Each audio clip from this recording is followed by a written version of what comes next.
Good evening and welcome to the Week in Review. I'm Paris Schutz. We'll be joined by our Week in Review guests in just a moment, but first, some of today's top stories. The proposal to move a controversial scrap metal recycling plant to the southeast side is officially on hold. The mayor's office says the city will delay a permit for General Iron to move from Lincoln Park to a proposed location on the southeast side. This after U.S. EPA Administrator Michael Regan says the relocation raises, quote, significant civil rights concerns, specifically as it relates to the air quality for residents, mostly Black and Latino, that live around the area. Regan says he doesn't believe a permit should go forward until a thorough assessment of the health impacts can be completed, and there's much more about this on our website. The Chicago Police Department honors 4 officers lost in the last year to COVID-19. Police Superintendent David Brown was in Springfield yesterday for a resolution honoring the 4 officers and their families. They are Sergeant Cliff Martin and officers Marco DeFranco, Ronald Newman, and Titus Moore. Brown spoke about the resolution today, saying the department would never forget the sacrifices those officers made. These officers are the examples of the good cops who make the ultimate sacrifice, who ran toward the dangers of COVID-19 when most of the country was quarantining. These officers continue to protect the people of Chicago, risking their lives. And state health officials report 3,300 new cases of COVID-19 in the last 24 hours, including 36 additional deaths. That makes for a statewide total of 1.35 million cases and 22,171 total deaths. So far, more than 34% of the state's population is fully vaccinated. And it's now safe to use some tap water in Southside communities. One day after a boil order was put into place, city officials announced that residents of Beverly, Morgan Park, and Mount Greenwood no longer have to boil their water after an outage cut power to the Roseland pumping station. The boil order was put in place yesterday and lasted about 20 hours. City officials say they're going to conduct an investigation to determine the exact cause of the outage at that pumping station. And now to our Week in Review panel. Joining us are Chuck Gowdy of ABC 7 Chicago, Greg Pratt of the Chicago Tribune, Sarah Karp of WBEZ, and Kim McGowan of WVON. Let's get right to it. First, to these reopened plans. Governor J.B. Pritzker says Illinois will fully reopen by June 11th, but stressed that it comes with some caveats. Infection rates need to remain low, people should continue to wear masks, and the unvaccinated have to get shots. Metrics that look strong today are far from a guarantee of how things will look a week, 2 weeks, a month from now. We saw that last August and again last March. Sarah Karp, do you think the city is going to be able to meet those metrics, especially as you see demand for the vaccine falling off a little bit? Well, I'm hopeful. I mean, I'm hopeful that we can increase the vaccine rate and also, you know, get back to normal. I know that the school district, Chicago Public Schools, is going to try to get more shots into the arms of kids 16 and older, and also even to kids younger once the Pfizer vaccine is approved for younger ages. I think that will help because we've seen a lot of the increase in cases be among young people. So if we can make sure that those young people are vaccinated, but you know, I think we're getting there. The thing that I think that's so interesting is that even though like the mask mandate was lifted for outside, you know, the CDC says you don't need a mask outside if you've been fully vaccinated. I still see tons of people wearing masks. I think that one of the interesting things is that the government might say we can get back to normal, but people are still really scared. So I wonder if people will, you know, be hesitant to do all these things, like go to music festivals. And, you know, I know I certainly sort of question when people get too close these days, even though I'm fully vaccinated. And I think a lot of people are like that. And this week also you have some of those cultural institutions like Ravinia announcing their summer concerts, Millennium Park, all these institutions getting back to reopening. Chuck Gowdy, I don't know you well enough to know what you do when you're not chasing down the bad guys, but will we see you or the Gowdy family out at Ravinia this summer, or Millennium Park taking in a concert, or Wrigley Field or Guaranteed Rate Field taking in a game? Well, we definitely would, and we have been out there, masked up, socially distancing. I was on an airplane to visit a daughter in Atlanta last May. When there were very few flights and not many people on the planes, and felt safe doing it within the parameters that were recommended at that time. So I think if you're smart about it, especially if you've received both vaccines, that there's a way to do it. If you're not comfortable, by all means, don't. Kim McGowan, do you think the city and the state could be getting ahead of its skis a little bit, especially as you see demand start to fall off and these variants still circulating out there? Right, and thank you, Paris. I'm in agreement with Chuck on that people have to do what they're comfortable with. I think that the city and the state and also the county, we have to put them in there as well, another large body of government. They want to see the economy open and they want to see people working, and these are all things that we want. However, we do not know exactly what is happening with COVID-19. We've never been in the middle of this before. And just as fast as the rates go down, they tend to go back up again. So I think it's just going to be on people to use their own common sense and their own gut feeling. They have to do what's comfortable for them so that we can try to get back to some type of normalcy. But I think the masks and all of that, that's going to be here for a really long time. That may be the new normal. Well, Greg Pratt, another part of the new normal here, concerts in the city of Chicago for those that do have proof of vaccination starting on May 22nd in Hyde Park. Is this a good idea from the mayor's office, or are we butting up on civil liberties territory at all? I think policymakers and government officials across the country have a really interesting problem where they want to encourage people who have been vaccinated and who we generally believe and the science shows are now healthy and safe. They want to encourage them to go back to something resembling normal, but they don't want to say what's normal and let the anti-vaxxers screw it up for everybody because they refuse to get vaccinated and they start getting people sick. And so you have to send messages to people of it's time to go back to normal, but you have to get your shot and you need to wear your mask. And so I think it's a good idea to do things that get us back to normal, but you have to be constantly careful that, we do need to get people vaccinated. And there's people out there who are holdouts for political reasons, for social reasons, for cultural reasons. And those people are going to hold us back if we're not careful. And so there's a lot going on, but I don't envy the policymakers that have to deal with really conflicting urges. Kim, you wanted to jump in there? Yeah, well, the one thing that I would say, I don't think that I would use the term anti-vaxxers for all the people who are not getting vaccinated. That's one of those terms like the people who don't want to get vaccinated are all Looney Tunes and crazy and that type of thing. There are some people who fit in another category that they have genuine concerns about a vaccine that is still under emergency usage. I mean, from what I understand, Pfizer is just now applying for it to be an official FDA approved. So we got to be a little bit more respectful. It's something that is a very disconcerting for some people to get vaccinated. All right, of course.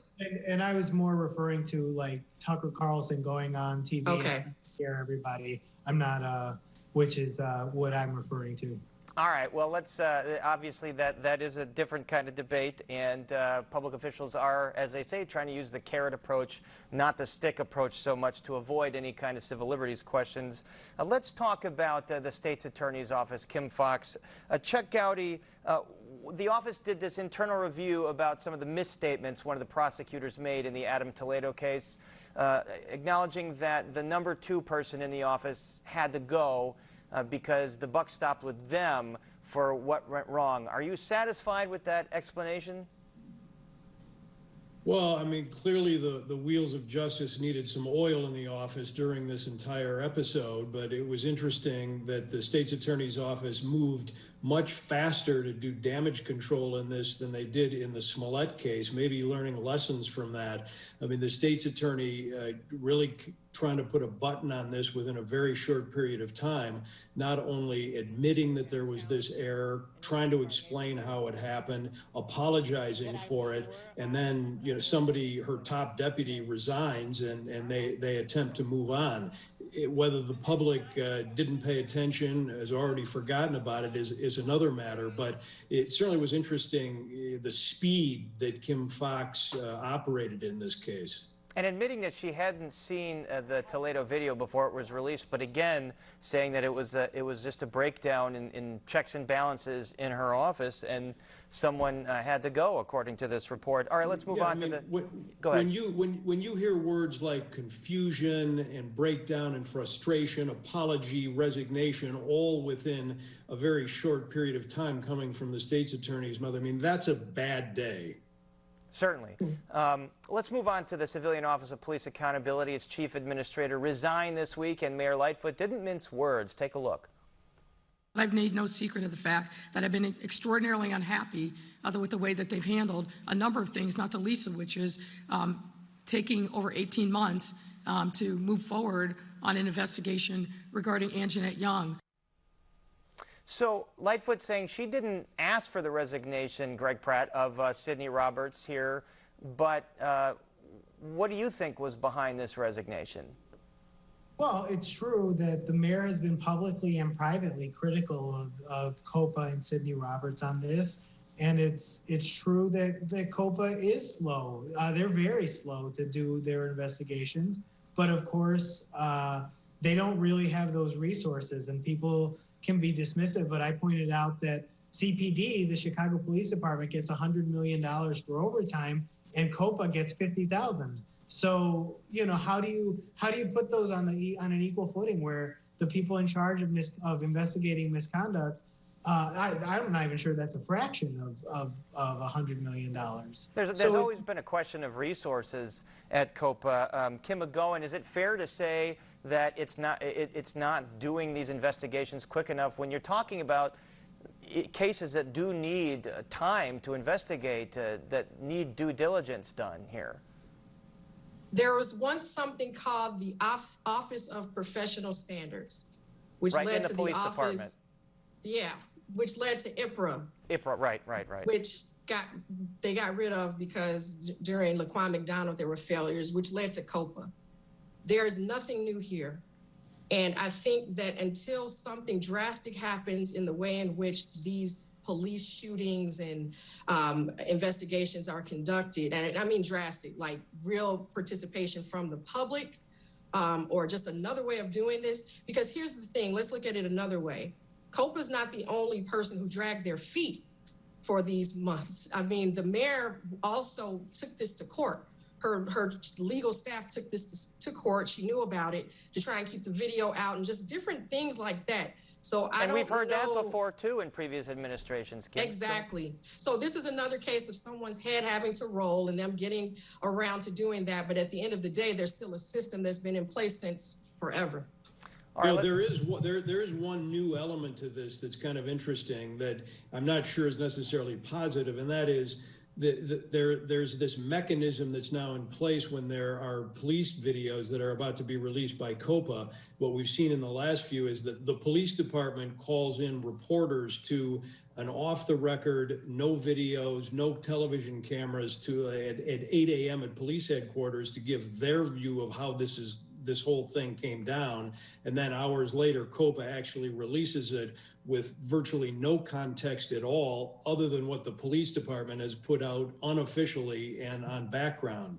It's quite a game that seems to be at play here, and I'm not sure that it's necessarily a good thing. Yeah, it's important for our viewers to know that the police department and the mayor's administration, they really have started to control the narrative on these videos, whereas you say, or at least Chuck, tried to control. I mean, the first time we hear about some of these police-involved shootings now comes from the police department, and those videos that you mentioned are changed in such a way to slow things down, to put arrows in there, to help folks see it from the police perspective. I'm not saying that that's a bad thing, but it certainly is different than what we've been used to. Sarah Karp, a few high-profile resignations this week. Janice Jackson at CPS and Sydney Roberts at COPA. Do you think that any of this has to do with whether or not these high-level officials can work with Mayor Lightfoot? Well, according to Janice Jackson, no, she and the mayor are very good friends, and she really respects the mayor, and the mayor respects her. But from what I hear from people who know Janice Jackson, and also people on her staff, top level people on her staff who are also leaving, it was hard to work for Lightfoot. I don't think that's a secret. I don't think that anybody anybody doesn't know that. She's had a lot of people leave her administration. And then, when you look at the Chicago Teachers Union, which is not that easy to work with either, I think that at least the Chicago Public School Administration felt like they were in the middle of both of these, two things that are very hard to work with for, and then they wanted to get things done. And I think that they felt like maybe they couldn't get things done in the context that they were in. It certainly seemed like constant conflict on all sides, Sarah. And I do want to get back to that discussion in a bit, but I do want to talk about also some of these heater federal court cases. This week, there was a hearing in the sweeping case against ComEd and some of its top execs and lobbyists, and both defense attorneys and prosecutors alluding to the fact that they're expecting superseding indictments. Chuck Gowdy, does that tell you they have the big fish here in their sights who is a part of these indictments, Mike Madigan, but not at least not accused of any wrongdoing, or could they just bring more charges against the folks that are already charged?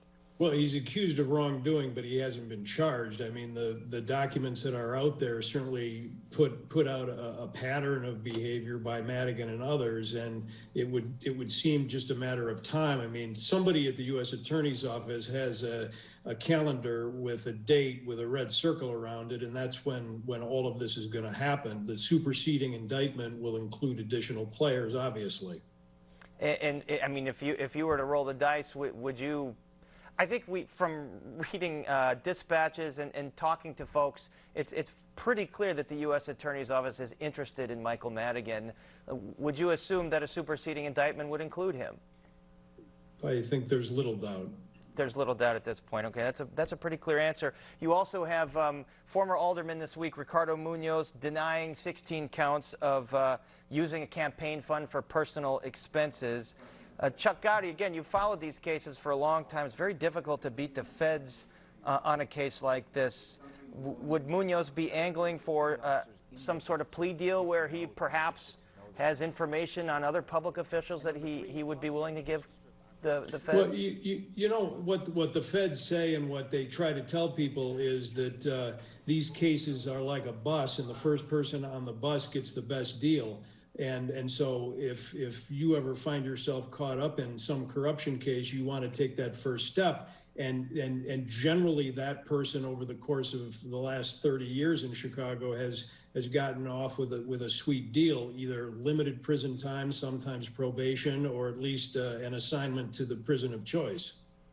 And one of those folks who are receiving a sweet deal, former Alderman Danny Solis, Greg Pratt, the Tribune, kind of outlined some of the aspects of that deal. I mean, is it interesting to you that given what he is alleged to have done, it looks like because of his cooperation with the feds, wearing a wire against Ed Burke, among other things, he's going to face no consequences?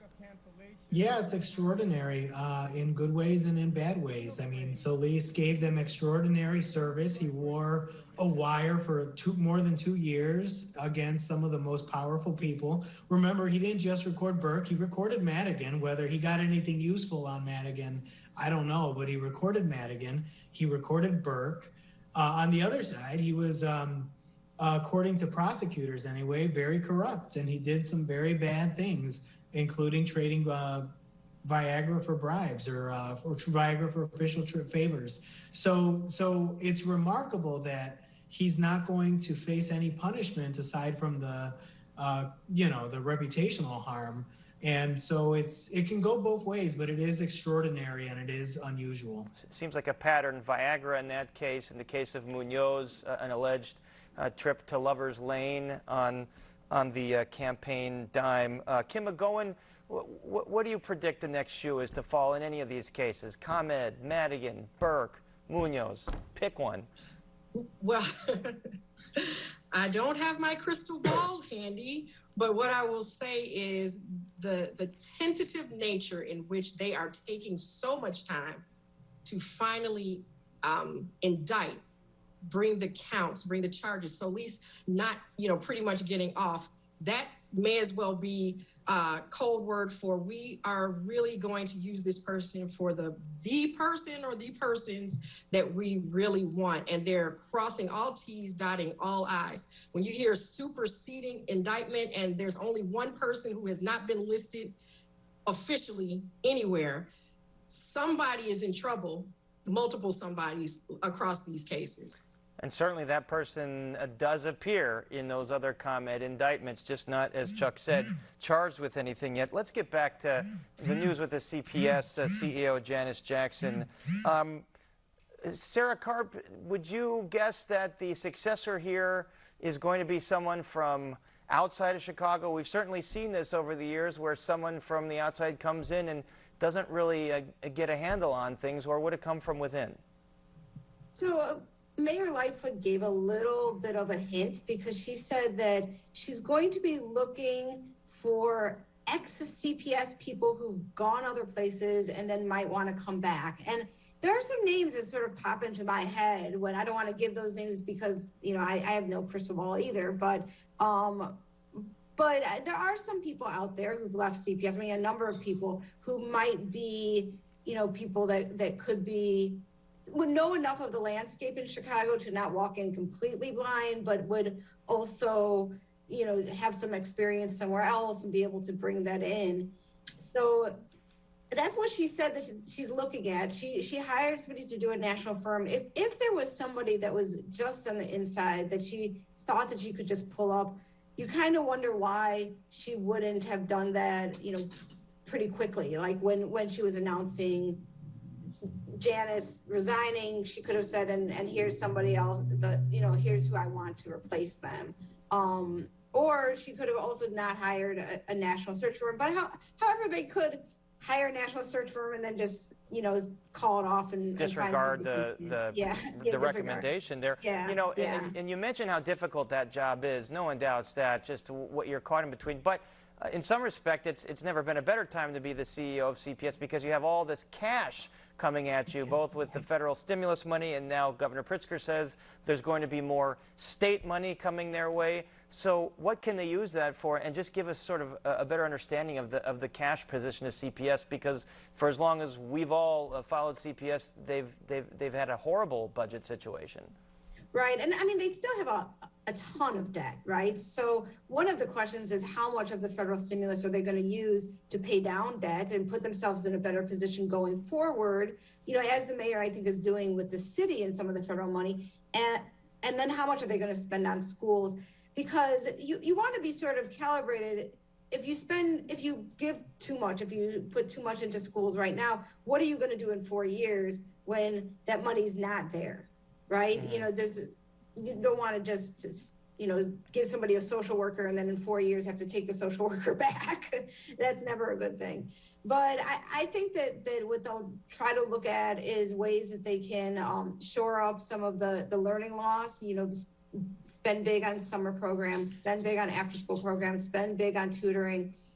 Already Janice Jackson has said that she's going to lay out her comprehensive plan. And so we'll see that. But yeah, it is a great time to be someone walking into CPS because you don't have to worry about, budget cuts. However, what you do have to worry about is a mayor going into an election season, if she runs for re-election, perhaps an elected school board coming online in the next couple of years.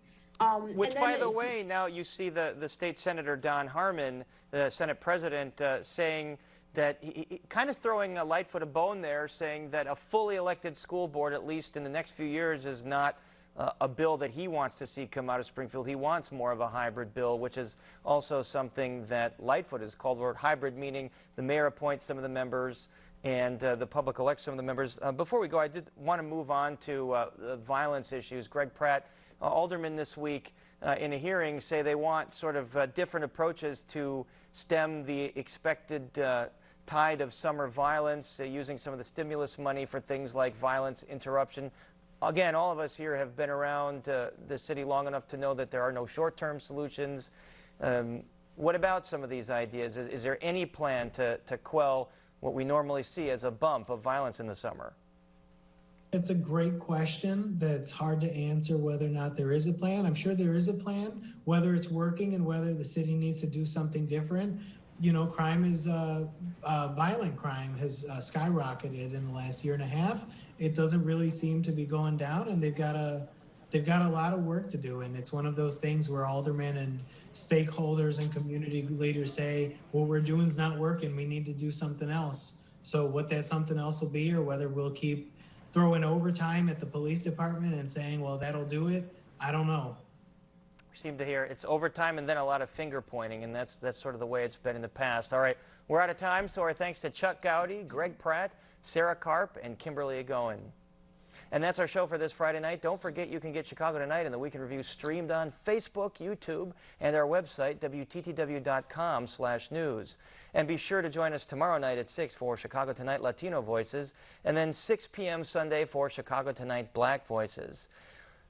And in those shows, we'll look at efforts to reunite migrant parents and their children at the border. And the technology Chicago police use to detect gunfire may not be as accurate as touted. That's according to a new report out this week. And then Chicago Tonight returns at 7 o'clock all next week. And now for the Week in Review, I'm Paris Schutz. Thank you so much for watching. Stay healthy and safe, and have a great weekend.